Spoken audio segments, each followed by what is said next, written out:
There was a time when death was not a door to be feared, but a horizon to be prepared for.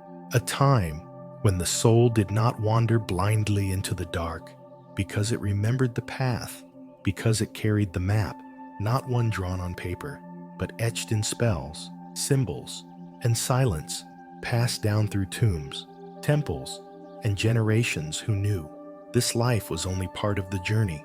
Long before modern religions, before prophets and pulpits, there was a civilization that looked at the stars and saw not heaven, but memory. The ancient Egyptians did not write a book about death. They wrote a manual for returning to the light. They called it the Book of Coming Forth by Day. Today, most know it by another name, the Egyptian Book of the Dead. But what if I told you it was never truly about the dead? What if it was a blueprint for the living, a sacred guide, not just for what comes after, but for how to remember who we truly are? Before we forget, in this video, we journey into the hidden layers of a forgotten map. We trace its origins, decode its meaning, and ask a question most have stopped asking. What if the soul never needed saving, only remembering? Let us begin. It started with a whisper, not a voice, not a dream, just a quiet feeling that something was missing. I had seen the image many times before, a figure standing before a scale, a heart weighed against a feather. It was on posters, museum walls, and coffee table books. They called it the Egyptian Book of the Dead. And like most people, I assumed I knew what it was, a funeral ritual, a guide to bury the body, maybe a collection of strange old myths. But this time, I looked longer. There was something in the stillness of that figure. The way he stood, calm, unafraid. It did not feel like death. It felt like clarity. That night, something shifted. I could not explain it. I began reading, just out of curiosity at first. A few articles, then translated scrolls, then academic essays. I fell into it. Or maybe it pulled me in, and then I saw it. The Egyptians never called it the Book of the Dead. They called it the Book of Coming Forth by Day. It hit me like a slow wave. This book was not about death. It was about light, about emergence, about remembering how to walk into the day after traveling through night. The misunderstanding became clear. For centuries, we had labeled this sacred guide as something morbid. We had misunderstood their entire worldview. To the ancient Egyptians, death was not an end.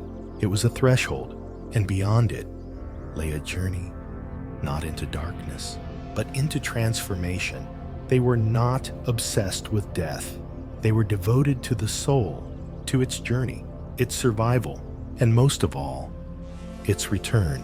The image I once thought was about judgment now looked different. It was not fear that held the heart to the scale. It was truth. It was readiness. I realized that the real danger was not death itself, but forgetting who we are when we meet it. That was my first real lesson from the Book of Coming Forth by Day. Death is not the problem. Forgetting is. And so I began to wonder, if we got this part wrong, what else have we misunderstood? That question stayed with me. And in the next part of this journey, I want to share what I discovered when I asked a deeper question. Why would an entire civilization dedicate thousands of years not to fearing death, but to preparing for it? Let us go beyond the tomb. It began, as most awakenings do, with a strange kind of silence, not the silence of a quiet room, but the silence inside my own thoughts, the kind that rises when a question appears, and you don't yet have the words to shape it. The question was this: why would the ancient Egyptians, the builders of pyramids, the guardians of time, spend thousands of years perfecting a culture centered not on life, but on death? At first, I tried to reason with it. Maybe it was fear. Maybe they were obsessed with what they could not control. Maybe the tombs and temples were nothing more than monuments to anxiety. That was the story I had been told. A civilization fixated on the afterlife, because they were terrified of losing what they had built. But something about that explanation felt shallow, too modern, too dismissive.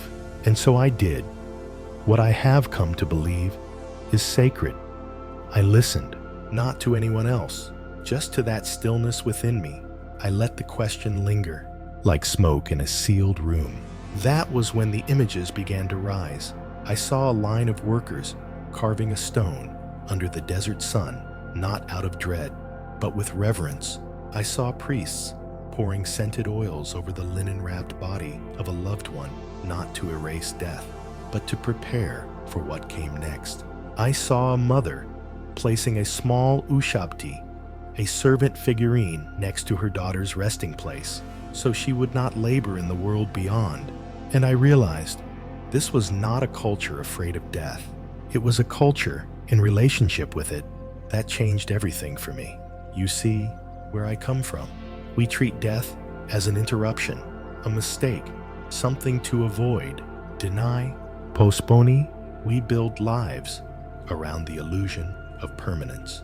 We mask aging, delay grief, and whisper about the end, as if naming it gives it power. But the Egyptians did the opposite. They spoke to it, built for it, lived with it, and more than anything, they prepared, not just for the physical end of the body, but for the journey of the soul. Their tombs were not places to bury. They were places to begin again. Every detail in their burial rites pointed to a larger understanding that death was not the opposite of life. It was the continuation of it. In the Western mind, time is a straight line, birth at one end, death at the other. But in Egypt, time moved in circles, spirals, cycles of rising and falling, of night and dawn, of descent and return. That is why they built tombs shaped like the womb, why they painted stars on the ceilings, why they aligned burial chambers with constellations. They were not saying goodbye. They were sending the soul home. And when I sat with that thought, really sat with it, something inside me softened. I no longer felt the need to resist what I had feared. Instead, I felt the call to prepare, to live my life, not just for now, but for what may come next. That realization did something to me. It broke a piece of my modern identity, the part that clung to productivity, to progress, to things that look like success. And in its place, something older emerged, something quieter, something sacred, a memory, perhaps, of a time when I, too, might have walked the temples, of a time when we all knew that the purpose of life was not to accumulate, but to transform. And here is where it became personal. Because the Egyptians did not prepare for death in the abstract, they prepared personally. Every tomb, every spell, every item placed beside the dead was chosen with intention, tailored to the soul's journey, crafted as a roadmap, not just for survival, but for transcendence. It was not about avoiding judgment. It was about aligning with truth. And so I ask you, what would your tomb contain? Not in terms of gold or stone, but in terms of wisdom, memory, love. What have you gathered in this life that you would carry with you into the next? For the Egyptians, that was the true investment. They spent generations building not monuments, but meaning, not to escape death, but to meet it with readiness. And so, if we are to learn from them, truly, we must move past the surface, beyond the sand, beyond the tomb, because hidden inside their legacy is not a fear of dying, but a vision for living. And the key to that vision lies in what they left behind, not just temples and bones, but words, spells, texts written by hand, kept by families, passed from one generation to the next. Texts that describe not just the path of the soul, but the transformation of it.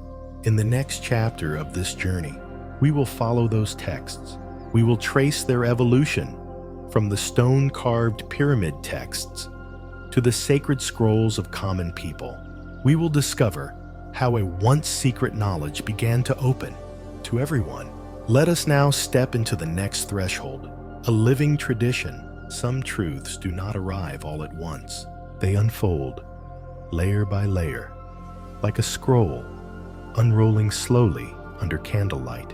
When I first began exploring the Book of the Dead, I imagined it was a single book, a complete volume, written once, preserved perfectly. But the truth was more alive than that.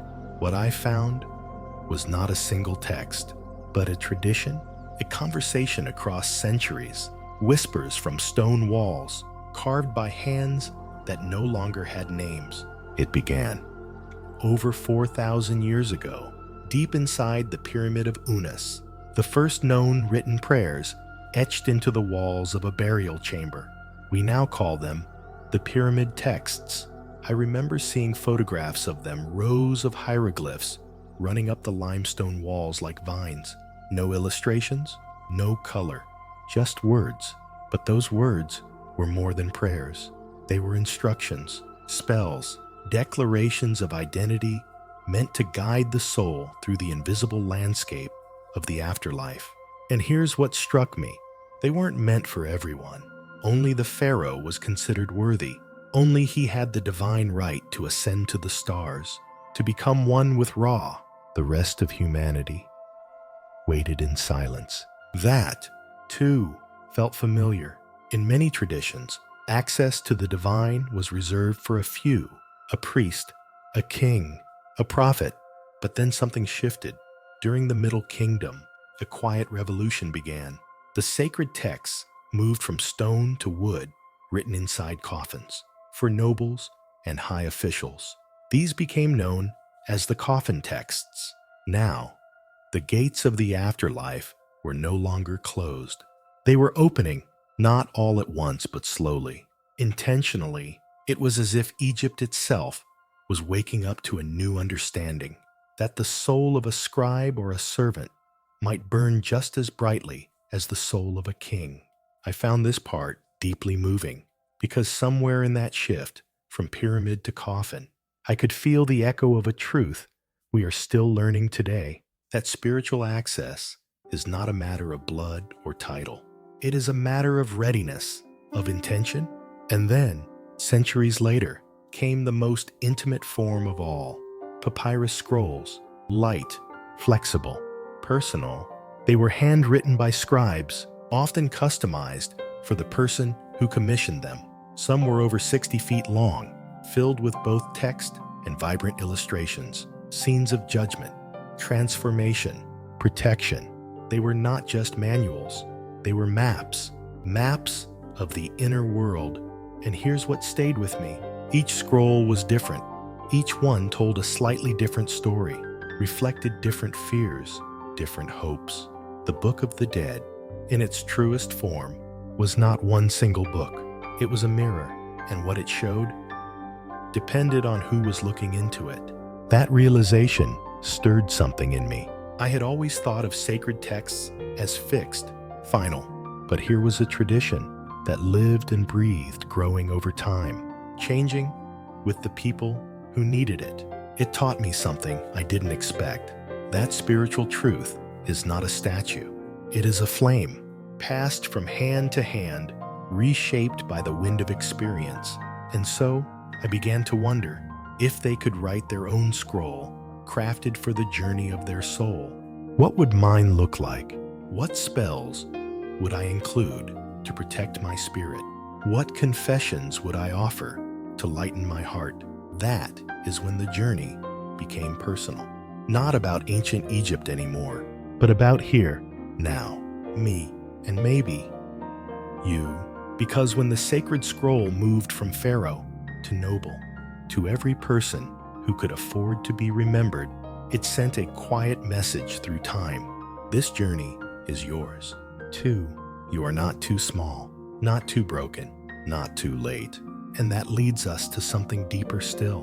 Not just what they wrote, but why they called it Coming Forth by Day, not Book of Death, as we've come to believe, but a book of emergence, a book of light. In the next part of our journey, we will unravel the meaning behind that ancient name, Why the Egyptians believed that death was not a fall into darkness, but a return to the sun. Let us continue. It took me longer than I'd like to admit to realize I was chasing the wrong meaning. I had spent hours studying the texts, the artwork, the burial chambers.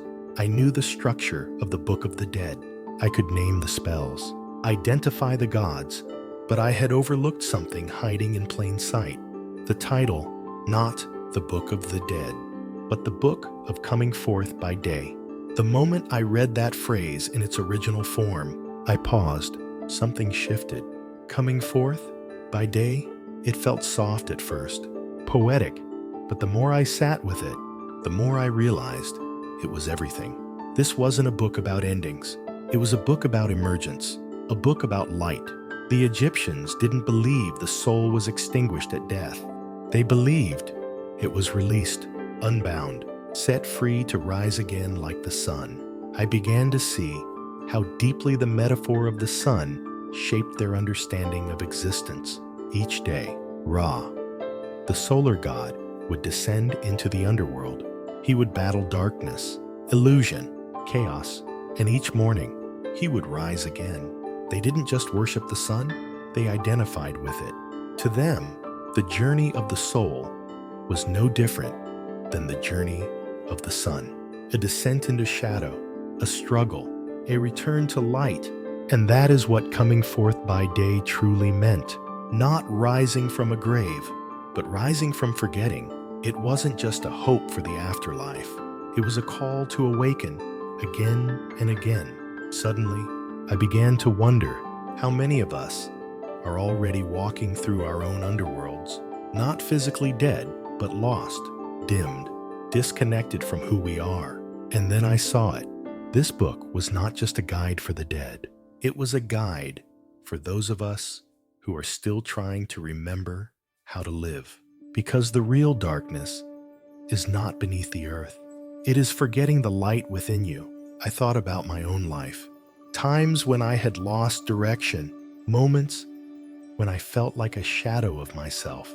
Now I saw them differently, not as failures, but as nights, and nights always lead to morning.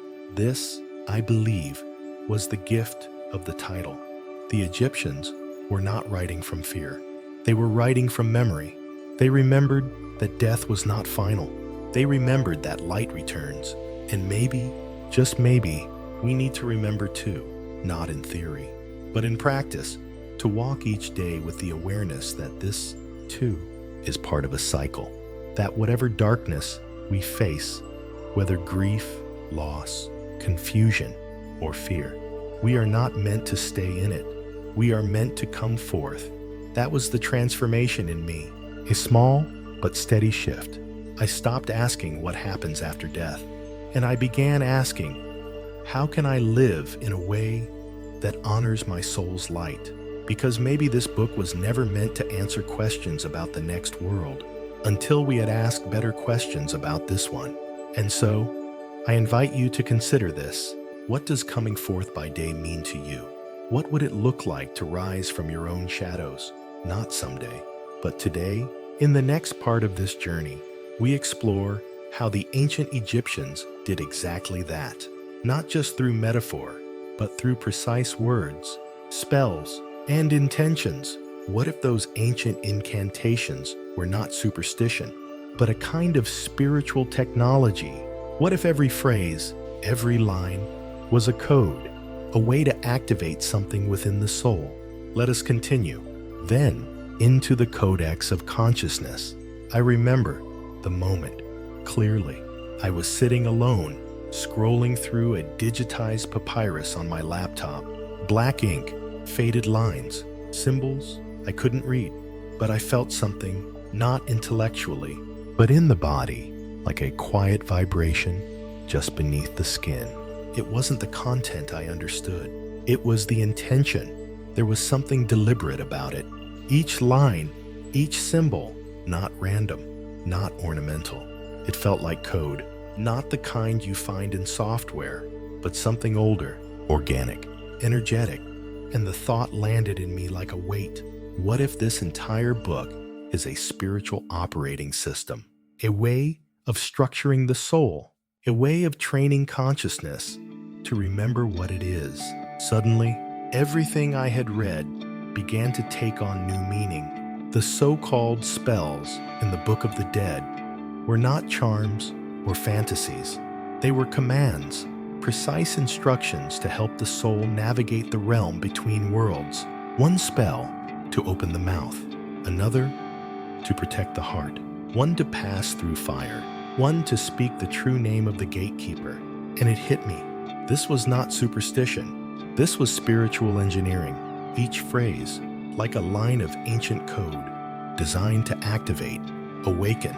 A line I began to read. Spell 125, again, the famous negative confession. I had seen it before, many times, but now I read it differently. I have not stolen. I have not killed. I have not polluted myself. I have not uttered lies. Each line was more than a moral declaration. It was a reprogramming. Each sentence cut through illusion, not to impress the gods, but to realign the soul with truth. I thought about my own life.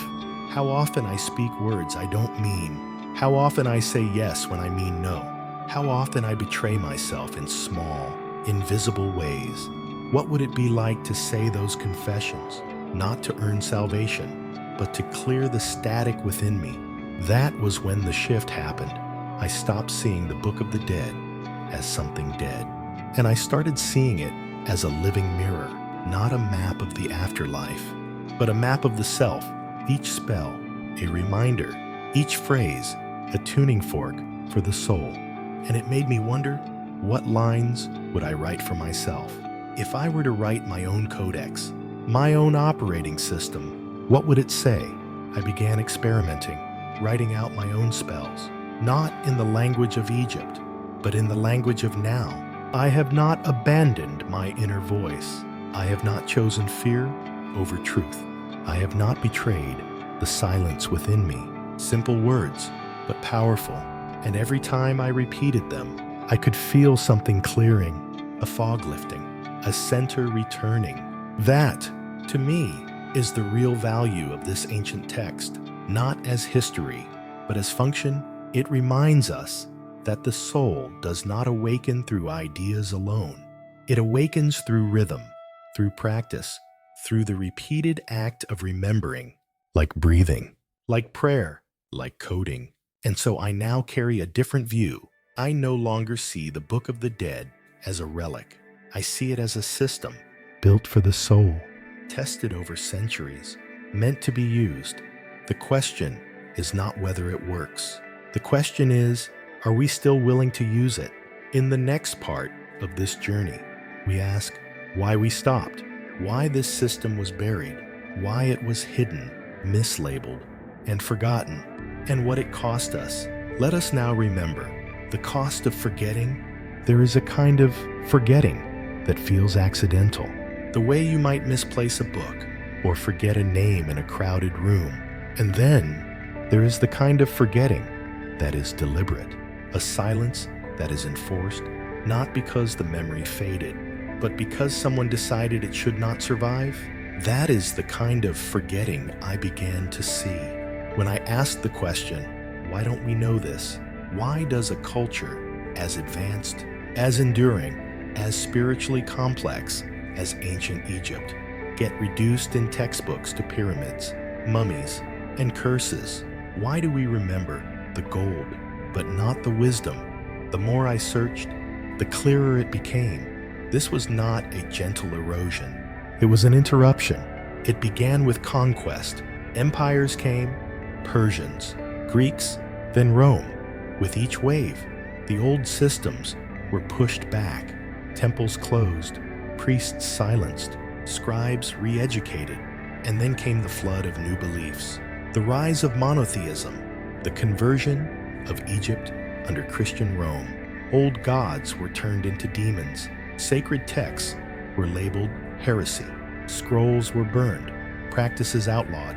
Knowledge that once guided the soul across dimensions was now considered dangerous, primitive, superstitious. It was not just the texts that were buried.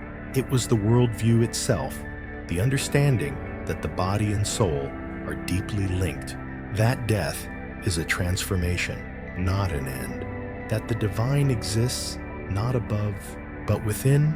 All of that, quietly erased, and perhaps even worse, replaced.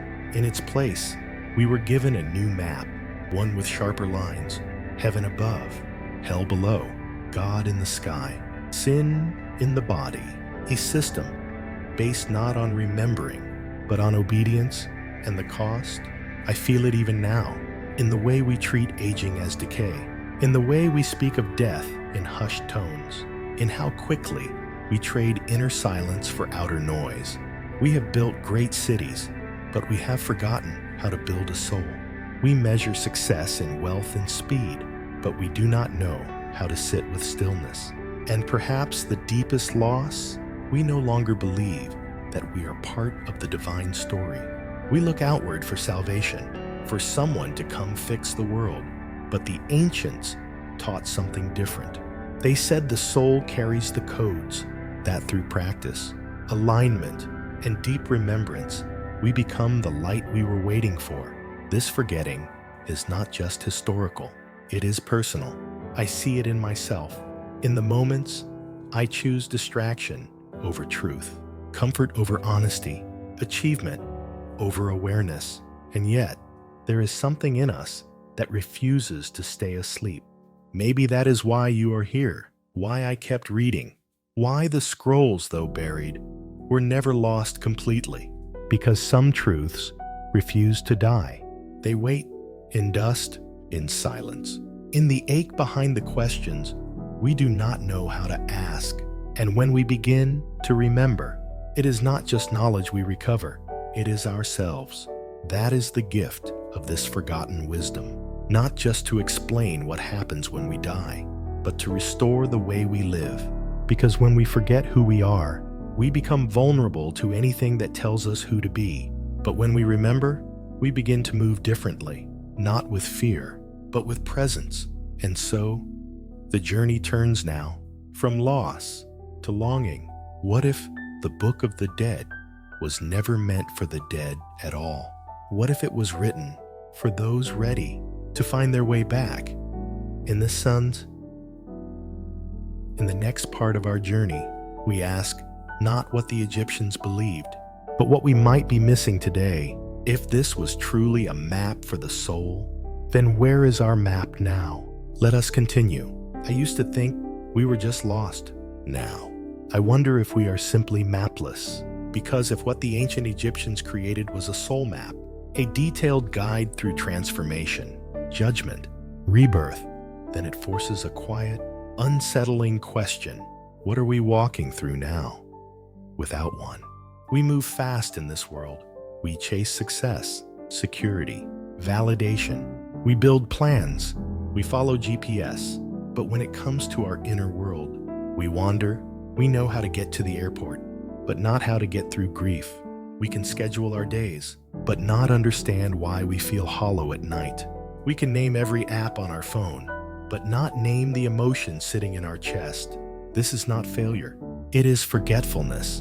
And maybe it began when we stopped teaching the soul how to return home. The Egyptians had rituals. They had language for the unseen. They taught the young how to prepare for the inner journey, not just for careers or war or status, but for becoming. And us, we inherit diplomas, debt, screens full of images of people pretending to have it all together. But no one tells us what to do when life breaks us open.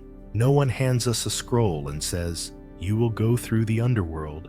You will face the parts of yourself you tried to bury, and it will hurt, and it will heal, and you will come out new.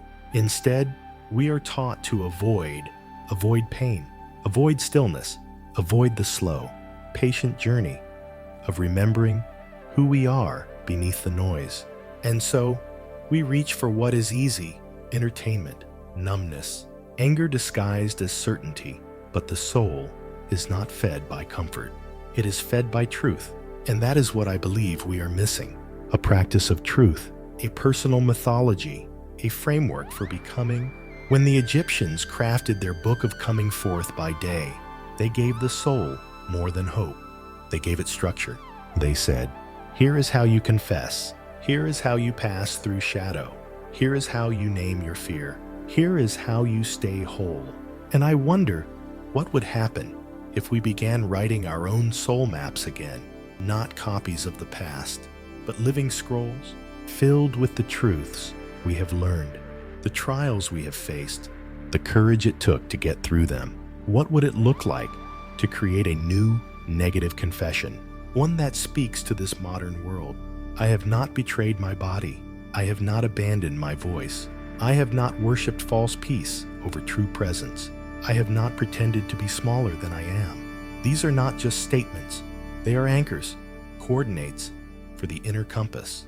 And perhaps this is where remembering begins, not by going back, but by choosing now to walk forward more awake, to ask new questions, to make new promises to the soul, because what we are missing is not outside us. It is waiting quietly within. And maybe that is the message the ancient scrolls have carried across time, that we are not here to be perfect. We are here to be whole. And wholeness takes work, ritual, reckoning, and a deep willingness to face the dark, not with fear, but with preparation. In the final part of this journey, we return to the wisdom the Egyptians knew all along, that remembering is not enough. The soul must rise, not just survive. Let us step now into the final threshold, a return to divine form. There comes a moment quiet, almost invisible, when the seeking turns inward, when all the texts, all the stories, all the symbols stop pointing outward and begin pointing back to one place.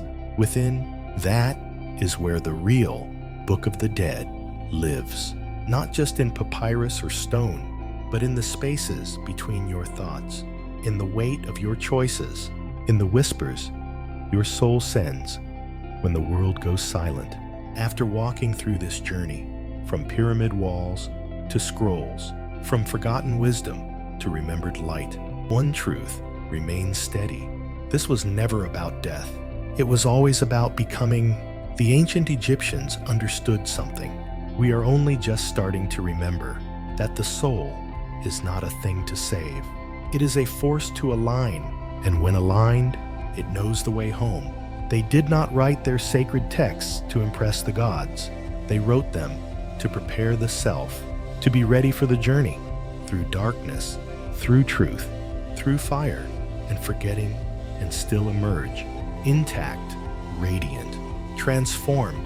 They believed the soul could rise, not as a metaphor, but as a real becoming, a return to divine form, a reunion with the cosmic order. And now, it is our turn to remember, not to copy their rituals, but to reclaim our own, to look at the fragments we carry, our longings, our wounds, our questions, and realize they are not broken pieces. They are instructions, a blueprint waiting to be read again. You do not need to be a scholar, or a priest, or a pharaoh. You only need to begin, to listen, to remember that your life is not random, but part of a larger design. And from that remembering, you begin to live differently, more aware, more aligned, more willing to walk through the dark, because you no longer doubt the light inside you. So let this not be the end of a story, but the start of a return. The ancient scrolls may be buried, but the soul never forgets, and perhaps now, neither will you. Let your own book begin here. Let your soul come forth by day.